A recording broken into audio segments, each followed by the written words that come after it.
चलो आज एक अच्छी चीज आपको सिखाता हूं। कौन सीखना चाहते हैं? हम सभी सदगुरु भगवान। देखो, हम लोग यहाँ हिंदी में बोल रहे हैं, सुन रहे हैं, सही है ना? मैं हिंदी में बोल रहा हूं, आप समझ रहे हो। तो क्या कर्नाटक में रहने वाले हिंदी में बोलेंगे, समझेंगे? नहीं भगवान। बोलो बच्चियों, समझेंगे? तमिलनाडु में किस भाषा में समझेंगे? बोलो जोर से बच्चों। गुजराती में किस भाषा में? गुजरात में। राजस्थान में। यानी भाषा अलग अलग होती है। अब आप इधर जो भी देवों को प्रार्थना करते हो हिंदी में करते हो, देवों को प्रार्थना। तो क्या तमिलनाडु में लोग हिंदी में प्रार्थना करेंगे देवों को? कर्नाटक में, आंध्र में, बोलना तेलुगु, तेलुगु, बंगाली में, बंगाल में, बंगाली, असम में, आसामी। तो देवता किस भाषा में समझते हैं? आज मुझे ये बताइए। मैं ये पॉइंट पूछ रहा हूं कि देवता किस भाषा में समझते हैं? हिंदी में। भावना तो तुम लोगों में है ही नहीं, तो कई की भाव की भाषा। तुम तो इतने नाटकीय हो, अगर काम पड़ेगा तो माँ को बेच के आ सकते हो, ऐसे होशियार हो आप। कौन सी भावना? मैं देखो जो है स्पष्ट बोलने वाला हूं। आप लोभी हो, इसको कौन मना कर सकता है? मेरे पास कोई आपके लिए चापलूसी नहीं है, ना तो आपका नाम पूछने वाला हूं, ना आपका मोबाइल नंबर लूंगा वापस कभी जिंदगी में। आपको कोई फोन करने वाला हूं, ना बात करने वाला हूं। मेरे पास कोई रिश्ता नाता नहीं है। मैं संत हूं, भक्ति कराने जन्मा हूं, ना भक्ति करता हूं। जय जय गुरुदेव। मैं किसी का नाम लेता नहीं, ना किसी माई का लाल का नाम लेके उनको फुसलाता नहीं, तारीफ करता नहीं, किसी का कुछ नहीं करता मैं, ना किसी के संपर्क में रहता हूं। इसलिए मुझे कोई शर्म नहीं है। आप लोभी हो के नहीं बोलो। फिर कहां से आया भाव आप में? लोभियों में भाव होता है। हाँ, भाव आप में नहीं आ सकता। भाव उसमें आता है जो भगवान के लिए ही भक्ति करता है, वही भाव है। जय गुरुदेव। आप क्या भगवान के लिए भक्ति कर रहे हो? अपना मत निकालने, ये आ जाए, वो हो जाए, मेरे दुख मिट जाए, मेरा कष्ट मिट जाए, मेरे तकलीफ मिट जाए। आपकी भक्ति तो व्यापार है। क्या है? व्यापार। कल ही बोला ना, मैं कोई मदारी नहीं हूं कि खेल दिखाऊं आपको, चमत्कार दिखाऊं, तमाशा दिखाऊं। वो तो हम इसलिए करते हैं कि सनातन धर्म में देवों की शक्ति कितनी है आपको मालूम पड़े। जय जय आपको समझ पड़े कि देवता कैसे हैं मेरे धर्म के। मेरे धर्म के देवताओं की ताकत। तो आप बताओ कि किस भाषा में बात करते हैं? आपको आज सिखाना जरूरी है ना, क्योंकि आप ना समझो। देवता बात करते हैं मुद्रा की भाषा से। किस भाषा से? मुद्रा की भाषा से। हाँ, वो मुद्रा से आते हैं, शब्दों से नहीं। इसलिए किसी भी मंदिर में पंडित जी मुद्रा करके भोजन खिलाते हैं, मुद्रा करके बुलाते हैं। शब्द तो हमारे लिए हैं, देवों के लिए मुद्रा है।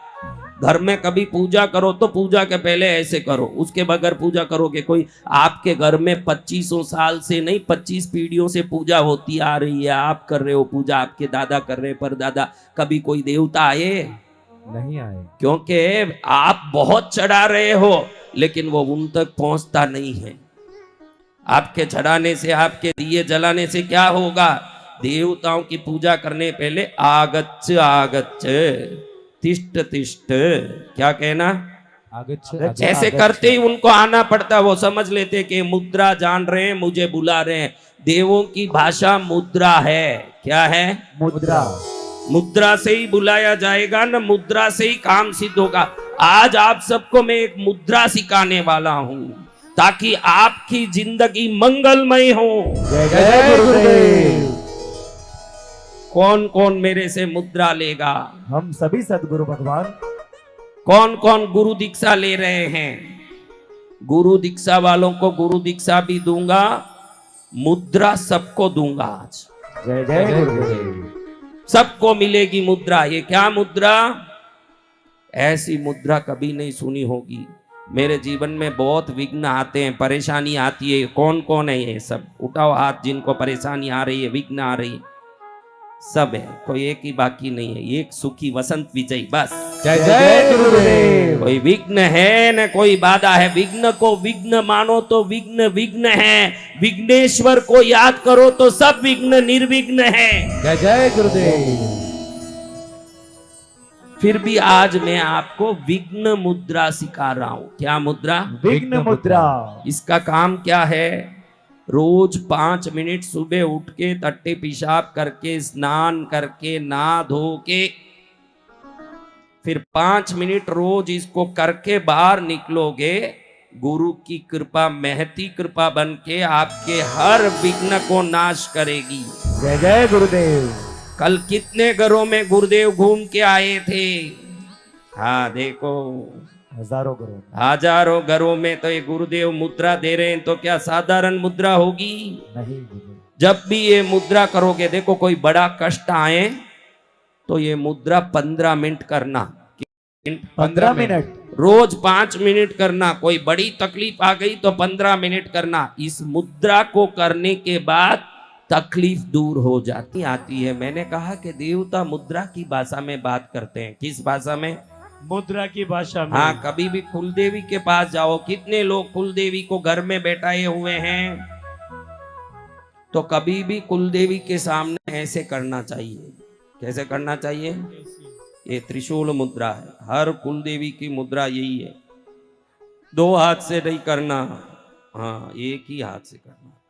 देवी को एक हाथ खाली रखने देना, 2 ही हाथ में त्रिशूल पकड़ के बैठ जाएगी। रोटी किस हाथ में खाएगी? एक हाथ में त्रिशूल करना। कैसे? त्रिशूल। जब भी घर में कुलदेवी की पूजा करते हो ऐसे करना, वो प्रसन्न होती है। मैंने कहा देवों की भाषा क्या है? मुद्रा। मुद्रा नहीं जाने वो कुद्रा खावे, इसलिए ऐसे करें देवी के सामने, कुलदेवी के सामने, शिव के सामने, भैरव के सामने। जैसे ही भैरव के सामने जाओ ऐसे करो त्रिशूल मुद्रा। भैरव प्रसन्न यूं होते हैं, अरे ये मुद्रा जान रहे हैं, बड़े विद्वान हैं, इनको आशीर्वाद दीजिए। इनको मालूम नहीं कि ये तो वसंत विजय से सीखे हुए हैं, कुछ है नहीं विद्वान, ये कहीं से लेके आए हैं माल। लेकिन भैरव जी तो यही सोचेंगे कि विद्वान आ चुके हैं, सब बड़े बड़े विद्वान आए, इधर देखो कितने विद्वान आ गए। कैसे करना? ऐसे गुरुदेव। हाँ, ऐसे तो पेशाब के लिए कर ही रहे थे ना, ऐसे उसके लिए कर ही रहे थे। किसके लिए?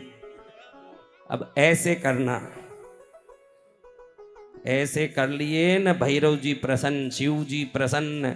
जिन जिन के हाथ में त्रिशूल है उन सभी देवताओं को ऐसे कर सकते हैं। आपके घर में किन किन देवताओं के हाथ में त्रिशूल है देखो, उन सब के सामने ऐसे कर सकते हैं। लेकिन आज मैं आपको जो बता रहा हूं ये विघ्न मुद्रा है। क्या मुद्रा? विघ्न मुद्रा। इससे क्या होता है? पूर्व जन्म में कोई पाप के कारण आपके कार्य रुक रहे हैं, या इस जन्म में पाप करके दुष्टता की इससे कार्य रुक रहे हैं, तो वो सभी कार्य जो रुके हुए हैं वो भी होंगे। काम करो तो कभी विघ्न नहीं आएगा, हर कार्य में निश्चित सफलता हो, वो विघ्न मुद्रा है। आज 7 दिन में कितना लुटाया मैंने नीमच में, कभी कहीं इतना लुटाया नहीं मैंने। इंडिया में वो बहुत घूमा हूं, देश विदेश में। काशी में यही भैरवाष्टमी कर रहा, तो ये तो क्या भीड़ है, ये तो चना भूंगड़ा है। मैंने काशी में रोज लाखों लोगों को प्रतिदिन खिला के भक्ति की। काशी के भंडारे में भैरव काशी में ही रहते हैं। ये क्या है, गांव में ही 1.5 लाख लोग, हम रोज वहां 1.5 लाख को खिलाते थे। ऐसा गांव काशी। तो चलो अब विघ्न मुद्रा रोज कैसे करना? भोजन करने के बाद नहीं करना तुरंत, ये काम नहीं करता मुद्रा, पाचन खराब होता है।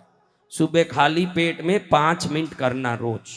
पेट खाली होना, ये कब खाली होगा? जब टट्टी पेशाब करके नहा धो लोगे तो खाली रहेगा उस समय पेट। पहले 5 मिनट कर लेना, फिर आधा घंटे बाद ही नाश्ता। ये करने के बाद आधा घंटे बाद ही कुछ खाना पीना। ये करते ही खाना नहीं और करने के पहले खाए हुए भी नहीं रहना, खाली पेट ही ये करना। समझ गए ना कैसे करना? देखो बहुत सरल है, आपको बताता हूं।